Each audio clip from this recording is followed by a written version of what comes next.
Hello അസ്സാം വലൈക്കും. വർണ്ണാലയം കപ്പിൾസിലേക്ക് സ്വാഗതം. ഇന്ന് വന്നിരിക്കുന്നത് ലക്ഷദ്വീപിലെ ഒറോട്ടിയുമായിട്ടാണ്. ഒറോട്ടി ഉണ്ടാക്കുന്നതിന് വേണ്ടി പുഴുങ്ങലരിയാണ് വേണ്ടത്.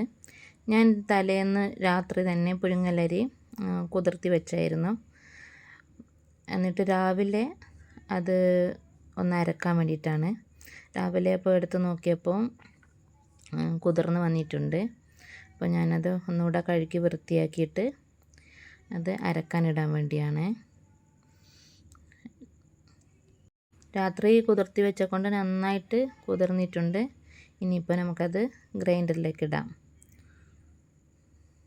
അപ്പോൾ കുറച്ചായിട്ട് ഇട്ട് കൊടുത്തിട്ടുണ്ട്. അതിൽ ആവശ്യത്തിന് ഉപ്പും ഇട്ട് കൊടുത്തു. പിന്നെ കുറച്ച് വെള്ളം ഒഴിച്ച് അരച്ചെടുക്കാവുന്നതാണ്. അപ്പോൾ ഞാൻ അരക്കാൻ തുടങ്ങിയിട്ടുണ്ട്.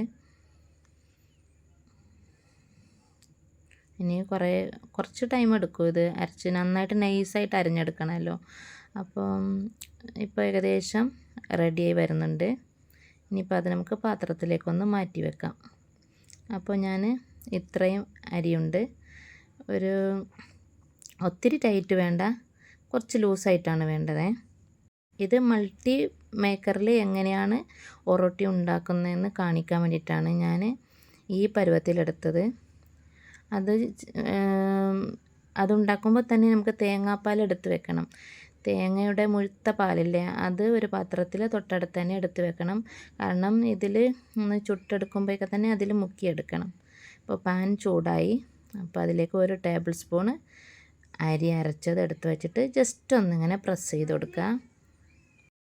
ഇതിൽ അധികം ടൈമൊന്നും വേണ്ട, 1 മിനിറ്റ് ഒന്നും വേണ്ട. ഒരു അര മിനിറ്റ് ആ ടൈം ആകുമ്പോഴേക്കും നമുക്കൊന്ന് തുറന്ന് നോക്കാം. അപ്പോൾ കുറച്ച് ചൂടായിട്ട് കുറച്ചൊക്കെ വെന്തിട്ടുണ്ടാവും. ഞാനപ്പോൾ ഒന്ന് തുറന്നിട്ട് അത് നോക്കി ഒരു തുണി കൊണ്ട് പ്രസ് ചെയ്തിട്ടൊക്കെ എടുക്കലാണ്.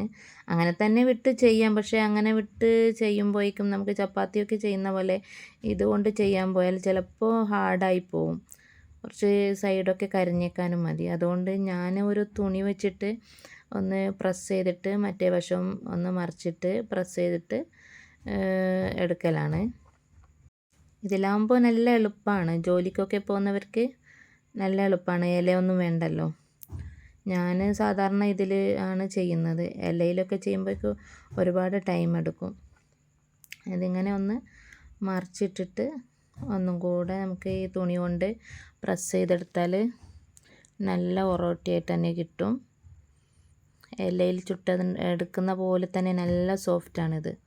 ഇതിനിപ്പോൾ ഏകദേശം ആയിട്ടുണ്ട്. ഇനി പാല് മുക്കി നമുക്കൊരു പാത്രത്തിലേക്ക് മാറ്റി വെക്കാം. ഇതിലേക്ക് ഞാൻ തേങ്ങാപ്പാലൊന്ന് തേച്ച് കൊടുക്കുകയാണ്.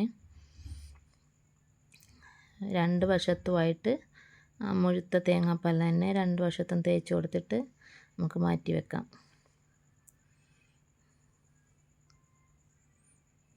ഇപ്പോൾ ഒരെണ്ണം റെഡി ആയിട്ടുണ്ട്. ഇനി ഇതേപോലെ വേറെ ഒരെണ്ണം നമുക്ക് ചെയ്യാം. അടുത്തത് 1 ടേബിൾ സ്പൂണ് അരിയാണ് വേണ്ടത്. ഇതിൽ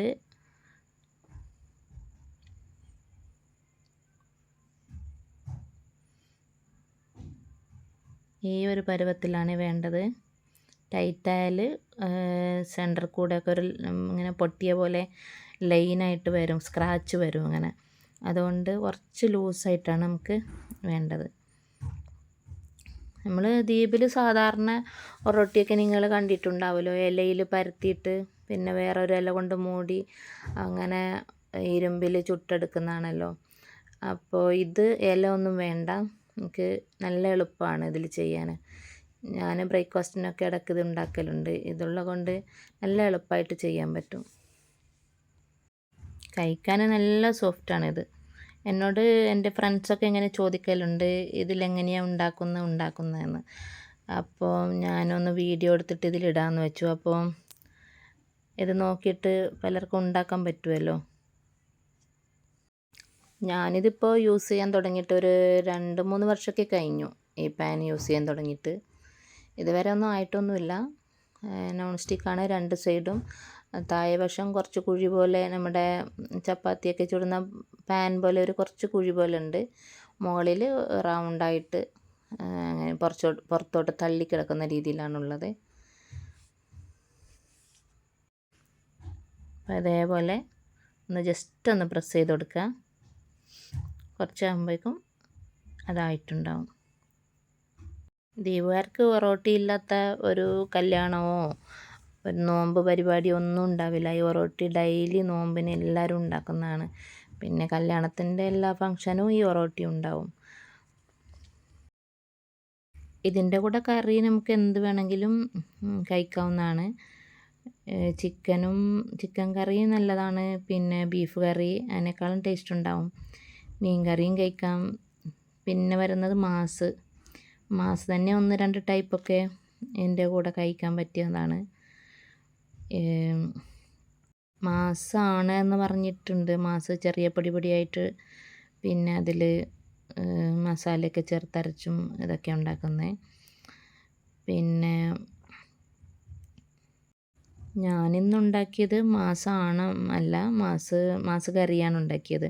മുളകിട്ടിട്ട് മുളകരച്ച് പിന്നെ മാസിൻ്റെ കഷ്ണം ഒക്കെ ആക്കി ഇട്ടിട്ട് ഉള്ളിയും ഇതൊക്കെ ഇട്ടിട്ടാണ് ഇന്ന് കറി വെച്ചിരിക്കുന്നത്. അതിൻ്റെ കൂടെ ഇവർക്കൊക്കെ ഭയങ്കര ഇഷ്ടമാണ് കഴിക്കാൻ. അപ്പോൾ അതുകൊണ്ട് ഇന്ന് മാസ് കറിയാക്കാമെന്ന് വെച്ച്. എൻ്റെ ചാനൽ നിങ്ങൾക്കൊക്കെ ഇഷ്ടമാവുകയാണെങ്കിൽ ലൈക്ക് ചെയ്യാനും കമൻറ്റ് ചെയ്യാനും മറക്കല്ലേ. പിന്നെ സബ്സ്ക്രൈബ് ചെയ്യാനും മറക്കരുത്. ചാനൽ തുടങ്ങിയിട്ട് അധികമൊന്നും ആയിട്ടില്ല. അതുകൊണ്ട് പോരായ്മയൊക്കെ ഉണ്ടാവും. എന്തെങ്കിലും സജഷൻസ് പറയാനുണ്ടെങ്കിൽ ഇതിൽ പറയാം കേട്ടോ. അപ്പോൾ എനിക്ക് ഒന്നുകൂടെ നന്നാക്കി എടുക്കാൻ പറ്റും. ഇപ്പോൾ ഏകദേശം ഒറോട്ടി ഞങ്ങൾക്കൊക്കെ കഴിക്കാനും അത്രയൊക്കെ ആയിട്ടുണ്ട്. ഒരു 10-20 ആയി. നിങ്ങളുടെയൊക്കെ വീട്ടിൽ ഈ മൾട്ടിമേക്കർ ഉണ്ടെങ്കിൽ ആരെങ്കിലുമൊക്കെ ഒന്ന് ഇത് ട്രൈ ചെയ്ത് നോക്കണേ. നല്ല ബ്രേക്ക്ഫാസ്റ്റുമാണ്, നല്ല ടേസ്റ്റുമാണ്, നല്ല സോഫ്റ്റാണ് ഇതിലുണ്ടാക്കുമ്പോൾ. ഇനിയിപ്പോൾ നമുക്കിത് മൊത്തം പാലൊക്കെ തേച്ച് കറിയും കൂട്ടി കഴിക്കാം. അപ്പോൾ ഇത് റെഡി ആയിട്ടുണ്ട്. ഇതിൻ്റെ കോമ്പിനേഷനായിട്ട് ഞാൻ ഉണ്ടാക്കിയത് മാസ് കറിയാണ്. നല്ല സോഫ്റ്റാണ് കണ്ടോ. എൻ്റെ അപ്പുറത്ത് വെച്ചിരിക്കുന്നതാണ് മാസ് കറി. അപ്പോൾ ഇന്നത്തെ നോമ്പ് തുറക്ക് ഇതാണ് സ്പെഷ്യലായിട്ട് ഉണ്ടാക്കിയത്. അപ്പോൾ നിങ്ങൾക്കൊക്കെ ഇഷ്ടമായെങ്കിൽ ലൈക്ക് ചെയ്യണേ. അപ്പോൾ ഇന്നത്തേക്ക് ഇത്രയേ ഉള്ളൂ. ബായ്.